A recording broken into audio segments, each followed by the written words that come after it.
నిర్మల్ జిల్లా కమిటీ ఆధ్వర్యంలో నిర్మల్ జిల్లాలో గత 18 రోజులుగా జరుగుతున్నటువంటి ధర్నా శిబిరం వద్ద ఈరోజు మరి గౌరవ మాజీ ప్రధాని డాక్టర్ మన్మోహన్ సింగ్ గారు మరణించడంతో భారతదేశము ఒక గొప్ప వ్యక్తిని కోల్పోయింది.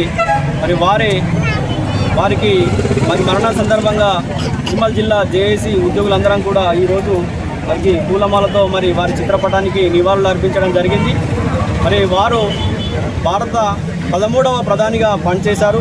గొప్ప ఆర్థికవేత్త, కాంగ్రెస్ సభ్యులుగా ఉంటూ భారతదేశము ఆర్థికంగా మరి ఎంతో క్లిష్ట పరిస్థితుల్లో ఉన్నప్పుడు వారి ఆర్థిక సంస్కరణల ద్వారా దేశాన్ని ఆదుకోవడం జరిగింది. అలాగే పేద బడుగు బలహీన వర్గాలను మరి వారి యొక్క సంస్కరణ ద్వారా వారి అభివృద్ధికి ఎంతో కృషి చేశారు. మరి ఇలాంటి గొప్ప మహానుభావుల్ని కోల్పోవడము మనందరికీ కూడా చాలా విచారకరమైన విషయం, దురదృష్టకరం. మరి ఈరోజు మరి వారి మృతికి నివాళులు అర్పిస్తూ ఇక్కడ మరి చిన్నారులు అందరము ఉద్యోగులందరం కూడా మరి మా యొక్క సమస్యలను ఈ ప్రభుత్వం పరిష్కరించి సమగ్ర శిక్ష ఉద్యోగులను రెగ్యులరైజ్ చేయాలని చెప్పేసి మా యొక్క నిరసనను తెలియజేయడం జరిగింది.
We want